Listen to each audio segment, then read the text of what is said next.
बात करते हैं बच्चों principal and general solution of trigonometric equation. देखो उससे भी पहले बात करते हैं कि ट्रिग्नोमेट्रिक इक्वेशन होती क्या है। जैसे कि आपने अलजेब्रिक इक्वेशन पढ़ रखी है बेटा, जैसे कि ये लीनियर अलजेब्रिक इक्वेशन है, ठीक है ना। ये आपकी क्वाड्रेटिक अलजेब्रिक इक्वेशन है। जनरल फॉर्म इसकी होती है a x plus b equal to zero where a is not equal to zero, और इसकी होती है a x square plus b x plus c equal to zero where a is not equal to zero. तो अब बात करते हैं बेटा ट्रिग्नोमेट्रिक इक्वेशन की। देखो ये इक्वेशन किस में थी, अलजेब्रा में, तो ये अलजेब्रिक इक्वेशन थी। और जो ट्रिग्नोमेट्री में हो जाएंगी वो क्या हो जाएंगी, ट्रिग्नोमेट्रिक इक्वेशन। जैसे कि ये है, ये ट्रिग्नोमेट्रिक इक्वेशन है बच्चों, ठीक है ना, आया समझ में। जैसे कि ये है sine square x plus 5 sine x और प्लस 8 राइट में 0, कुछ भी हो सकता है राइट में, इक्वल का साइन होना चाहिए इक्वेशन में, राइट में कुछ भी हो सकता है। तो ये भी क्या है बेटा, ट्रिग्नोमेट्रिक इक्वेशन। तो ये सारी क्या होती हैं, ट्रिग्नोमेट्रिक इक्वेशन, ठीक है ना। अब आगे बात करते हैं प्रिंसिपल एंड जनरल सॉल्यूशन क्या होते हैं। देखो सॉल्यूशन तो आप जानते हो ही कि जो वेरिएबल होता है उसकी वैल्यू को सॉल्यूशन बोलते हैं। जैसे कि x प्लस 4 इक्वल टू 0 है अगर, तो x की वैल्यू यहाँ से क्या आ गई, -4, यानी कि इसका सॉल्यूशन क्या हो गया, -4। जैसे कि एक्स स्क्वायर माइनस 5x और प्लस 6 है आपके पास, तो x की वैल्यू आ गई यहाँ से 3 और 2, तो ये इसका क्या हो गया, सॉल्यूशन। तो जो अलजेब्रिक इक्वेशन होती है बच्चों, उनके सॉल्यूशन ऐसे ही होते हैं, ठीक है ना। सिंपली x की वैल्यू निकालनी, जो भी वेरिएबल उसमें। जबकि ट्रिग्नोमेट्रिक इक्वेशन जो होती है बच्चों, जैसे कि साइन x आपका 1/2 के इक्वल है, ठीक है ना। साइन x की वैल्यू अगर आपकी 1/2 के इक्वल है, तो देखो यहाँ से जो सॉल्यूशन निकलेगा वो क्या निकलेगा। देखो आप जानते हैं कि 1/2 जो है वो साइन 30 डिग्री के ऊपर भी होता है और 150 के ऊपर भी होता है, ठीक है ना। और उससे आगे 360 प्लस 30 यानी कि 390 पर भी होता है। तो x की वैल्यू देखो ये आ गई, देखो 30 आ गई, 150 आ गई। समझाता हूँ कैसे। देखो साइन 30 जो होता है बेटा, साइन 30 उस पर साइन की वैल्यू 1/2 होती है। फिर 180 में से अगर 30 माइनस करें तो 150, तो 150 पर भी क्या होता है, सेम टू सेम 1/2, ठीक है ना। साइन 150 साइन 30 दोनों ही क्या होते हैं, 1/2। उसके बाद हम चलेंगे यहाँ पर 360 आ गया, 360 में 30 और ऐड करेंगे, 390 आ गया, तो 390 पर भी क्या होगा, ये 1/2। ऐसे चक्कर लगाते रहो आप, दोबारा से यहाँ पर फिर आएंगे, फिर यहाँ पर भी 390 के बाद यहाँ पर आए हम, यहाँ पर भी 1/2 हो गया, फिर दोबारा यहाँ पर आए, यहाँ पर भी 1/2 होगी वैल्यू, फिर यहाँ पर आए 1/2 होगी, फिर यहाँ पर, यानी कि इनफाइनाइट एंगल हो जाएंगे, यानी कि इनफाइनाइट सॉल्यूशन हो जाएंगे, ठीक है ना। आया समझ में, क्या हो जाएंगे, इनफाइनाइट सॉल्यूशन। अब क्या है बच्चों, जो एक रिवोल्यूशन लगाने के बाद जो आंसर आता है ना, उसको बोलते हैं प्रिंसिपल सॉल्यूशन। यानी कि 1 रिवोल्यूशन से जो आंसर आएगा उसको क्या बोला जाएगा, प्रिंसिपल सॉल्यूशन, ठीक है ना। और रिवोल्यूशन आप लगाते रहेंगे, बार बार लगाते रहेंगे, तो बहुत सारे एंगल आ जाएंगे, इनफाइनाइट एंगल। वो एंगल क्या क्या होंगे वो मैं आपको बता देता हूँ, उनको जनरलाइज कर देंगे फिर हम, ठीक है ना।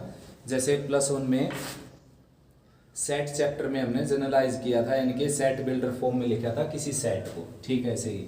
तो यहाँ पर बात करें तो हम इसका प्रिंसिपल सॉल्यूशन होगा बेटा 30 और 150, ठीक है ना। ये इसका क्या हो गया, प्रिंसिपल सॉल्यूशन।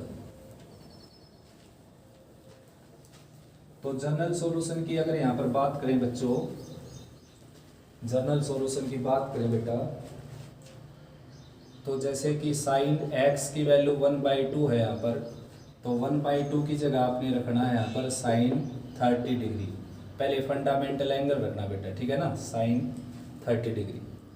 तो अब देखो क्या क्या हो जाएगा एंगल, देखो 30 डिग्री हो गया, फिर पाई में से उसको माइनस किया, 5π/6 हो गया, ठीक है ना।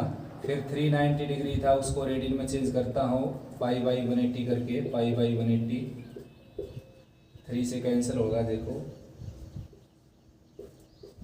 यानी कि 13π/6 हो गया, एंड सो। तो ये जो इनफाइनाइट एंगल आए बेटा उसके बाद और भी रिवोल्यूशन लगाते रहेंगे आप। जैसे यहाँ पर तो मैंने केवल 3 ही वैल्यू बताई आपको, 30 वाली बताई, फिर 150 वाली, और फिर कंप्लीट रिवोल्यूशन लगा कर यहाँ पर आएंगे 390 वाली बताई। और भी जैसे यहाँ पर वापस आएंगे तो फिर एक और एंगल आ जाएगा, फिर एक और एंगल आ जाएगा, फिर एक और एंगल आ जाएगा, फिर एक और एंगल, इसलिए मैंने इनफाइनाइटली लिख दिया इसको। ठीक है ना, आया समझ में। तो अब ये जो है बेटा, ये जैसे आपका एक सेट बन गया,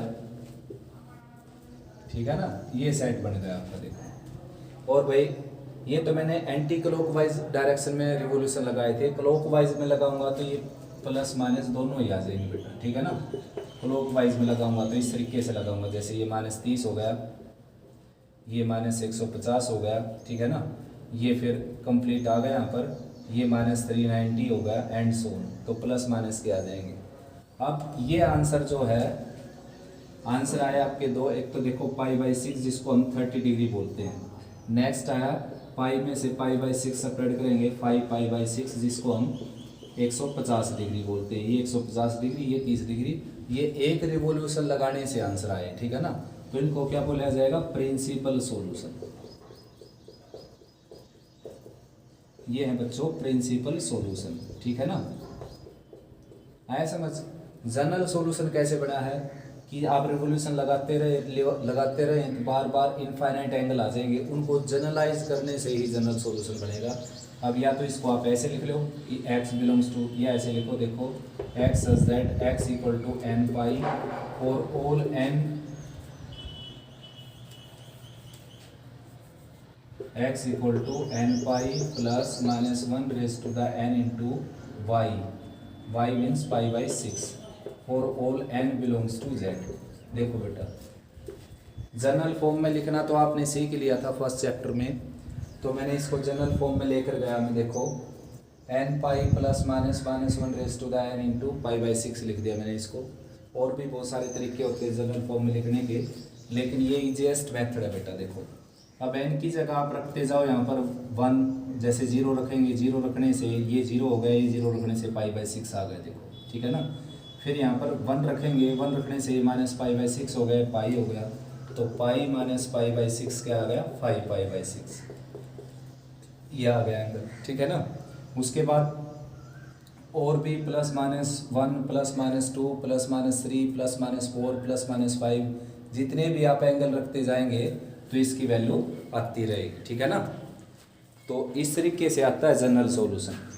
एक और क्वेश्चन लेते हैं कोस का, जैसे देखिए कोस x इक्वल टू, अगर 0 ले हम, cos x is equal to 0, cos x की वैल्यू 0 ले ली बेटा हमने, तो 0 आप जानते हो π/2 होता है ये। तो भाई प्रिंसिपल सॉल्यूशन निकालना आपने अगर, तो एक रिवोल्यूशन लगाने से जितने आंसर आए वो आपका प्रिंसिपल सॉल्यूशन होगा। अब आप जानते हो कोस 90 और कोस 270 दोनों क्या होते हैं बेटा, 0, यानी कि π/2 रेडियन और 3π/2 रेडियन दोनों क्या होंगे यहाँ पर 0। ठीक है ना, तो भाई x की वैल्यू आ गई आपकी π/2 एंड 3π/2, ये क्या होगा बेटा, प्रिंसिपल सॉल्यूशन।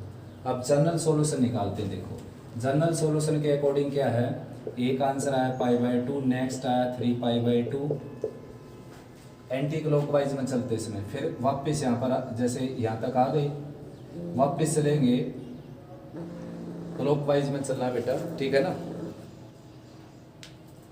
एंटी क्लॉकवाइज में चलना, देखो हमने एंटी क्लॉकवाइज में चलेंगे, π/2 आ गए, 3π/2 आ गए, ये पाई, फिर 5π/2 आ जाएगा, फिर 7π/2 आ जाएगा, फिर 9π/2 आ जाएगा, एंड सो ऑन, ऐसे बहुत सारे एंगल आ जाएंगे। ठीक है ना, तो भाई बच्चों अगर क्लॉकवाइज में चलोगे आप इस तरीके से, तो ये +- के साइन लग जाएंगे आप क्लॉकवाइज में चलेंगे। ठीक है ना, इस तरीके से, तो ये आपका आंसर होगा। मतलब या तो आंसर क्या है, एक रिवोल्यूशन लगाने से तो आंसर आया π/2 3π/2 में, और बार बार रिवोल्यूशन लगाते रहेंगे तो ये आंसर आ गया। ठीक है ना, तो अब इन सभी आंसर को हमने क्या है कि जनरल फॉर्म में कन्वर्ट करना है, जिसको हम सेट बिल्डर फॉर्म बोलते हैं। देखो बेटा इन सभी में कॉमन क्या है, π/2 तो π/2 तो सभी में है। उससे आगे क्या है, +-1 +-3 +-5 यानी कि ओड मल्टीपल ऑफ π/2। तो इसको आप चेंज करना चाहिए तो +-π/2 को हटाऊँ तो ये बच जाएगा 1357। देखो अगर +-π/2 को हटा दूँ यहाँ से तो ये बच जाएगा 13579। तो इसकी जनरल टर्म ये तो एक भी है, जनरल टर्म निकाल सकते हैं। अब इसकी जनरल टर्म निकल जाएगी 2n-1, ठीक है ना। अब इनके साथ क्या था, π/2 प्लस माइनस था वैसे, लेकिन प्लस माइनस लगाने की जरूरत नहीं यहाँ पर। देखो अब मैं लिखूँगा कि x = 2n-1 × π/2 for all n belongs to z। देखो n की जगह इंटीजर रखते जाओ आप यहाँ पर। जैसे आपने 0 रखा तो -π/2 आ गया। देखो अगर आपने यहाँ पर 1 रखा तो +π/2 आ गया। आपने यहाँ पर 2 रखा तो 3π/2 आ गया। आपने यहाँ पर -2 रखा तो -π/2, यानी कि सारे एंगल आते रहेंगे। तो इस लिस्टिंग एलिमेंट को सेट बिल्डर में कन्वर्ट कर दिया। यही क्या होता है बेटा, जनरल सॉल्यूशन, ठीक है ना। प्रिंसिपल सॉल्यूशन क्या हो गया, π/2 एंड 3π/2, और ये क्या हो गया, जनरल सॉल्यूशन, ठीक है ना। इस तरीके से रिप्रेजेंट करना क्या हो गया, ये जनरल सॉल्यूशन। आया समझ में। अब बात ये है कि बुक वाले ने यहाँ पर क्या दे रखा है बेटा, 2n+1। तो ऐसा क्यों है, देखो क्योंकि ओड टर्म को रिप्रेजेंट करना था हमने। 1 3 5 7 9 एक ओड टर्म होती है, तो ओड टर्म को आप 2n-1 से भी रिप्रेजेंट कर सकते हैं और 2n+1 से भी रिप्रेजेंट कर सकते हैं। 2n+1 से रिप्रेजेंट करेंगे, थोड़ा सा इजीएस्ट मेथड हो जाएगा रिप्रेजेंट करने का, ठीक है ना। यहाँ पर थोड़ा सा माइनस के साइन को ओड समझा जाता है, तो प्लस का साइन डाल दिया। अब आप ये कंपेयर करेंगे कि भैया आंसर तो चेंज हो गया, लेकिन आंसर चेंज नहीं हुआ बेटा। अगर मैं इसको हटा दूँ ना, इसको हटा दूँ, फिर आंसर चेंज हो गया। ये अलग टर्म है और ये अलग टर्म है, different, these are both different terms. लेकिन अगर मैं यहाँ पर लगा दूँ for all n belongs to z, और यहाँ पर भी लगा दूँ for all n belongs to z, अब दोनों सेम थिंग हो जाएंगे बेटा। आप इंटीजर पुट करेंगे यहाँ पर, जैसे आपने यहाँ पर 0 पुट किया तो -π/2 आ गया। इसमें यहाँ पर -1 रखने से -π/2 आएगा। मीन्स क्या है कि आगे पीछे वैल्यू आ जाएंगे, वैल्यू वही रहेंगी सेम टू सेम। तो जब भी आपके सामने cos x = 0 आ जाएगा तो भाई x की वैल्यू क्या आ जाएगी, π/2 3π/2, ठीक है ना। और जनरल सॉल्यूशन, ये तो क्या हो गया प्रिंसिपल सॉल्यूशन, ये क्या हो गया जनरल सॉल्यूशन। तो इसी तरीके से जनरल सॉल्यूशन बनाए गए हैं बेटा। और प्रिंसिपल सॉल्यूशन तो आप जानते हो ही कि जैसे जो भी वैल्यू दे रखी हो, 2 क्वाड्रेंट में उसका आंसर दे दो, आप 2 आंसर आते रहेंगे प्रिंसिपल सॉल्यूशन में। और जनरल सॉल्यूशन, उस प्रिंसिपल सॉल्यूशन से जो बहुत सारे आंसर आएंगे उनको जनरल फॉर्म में लिखने के बाद ये प्रिंसिपल सॉल्यूशन बनता है। अब मैं ये सारे फार्मूले डिस्कस कर देता हूँ आपके सामने, ठीक है ना।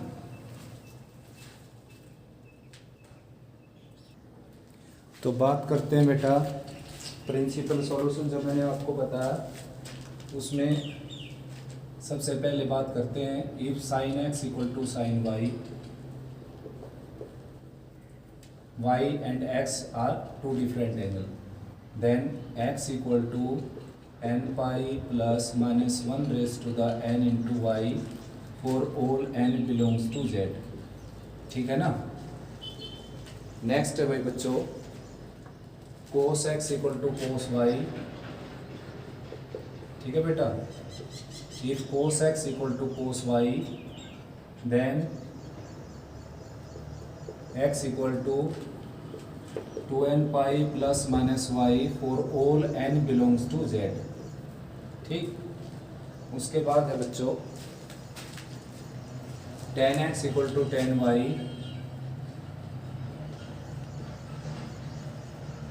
this implies x = n(pi + y for all n belongs to z। ये सिंगल पावर में फार्मूले हो गए बेटा। अब स्केलिंग में भी फार्मूले हैं, ये देखो sin² x = अगर sin² y गिवन है आपके सामने तो x = n(pi + -y for all n belongs to z, ठीक है ना। और नेक्स्ट है बेटा इसी पावर में cos² x = cos² y, this implies x = n(pi + -y and for all n belongs to z। Next है बच्चों tan² x = tan² y, tan square x equal to tan square y. This implies x equal to n pi plus minus y for all n belongs to z. ठीक है ना। Next बच्चों, squaring में हो गए बेटा और लीनियर पावर में हो गए। अब करते हैं जीरो वाले फार्मूले। देखो, अगर साइन एक्स की वैल्यू जीरो दे रखी है आपको, तो आप जानते हो एक्स क्या हो जाएगा एन पाई, यानी कि साइन जीरो की वैल्यू कहाँ पर होती है, zero, pi, 2 pi, 3 pi, 4 pi, 6 pi, 5 pi, minus 2 pi, minus 3 pi and so for all N belongs to Z. Next बेटा, कोस एक्स अगर जीरो दे रखे है आपको, कोस एक्स की वैल्यू जीरो दे रखी है, तो एक्स की वैल्यू हो जाएगी आपकी 2n + 1 × π/2 for all n belongs to z। ये डिफरेंट है बेटा इन बाकी दोनों से, ठीक है ना।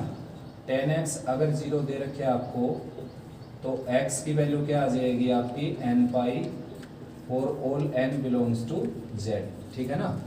तो ये जो फार्मूले हैं बच्चों, ये यूज़ करने हैं हमने ट्रिग्नोमेट्रिक जो इक्वेशन है उनका सॉल्यूशन निकालते इसमें, ठीक है बेटा। तो सॉल्यूशन जब निकालेंगे ये फार्मूले यूज़ करेंगे हम। तो बेटा इस वीडियो में इतना ही। प्रिंसिपल एंड जनरल सॉल्यूशन के बारे में जान गए आप क्या होते हैं।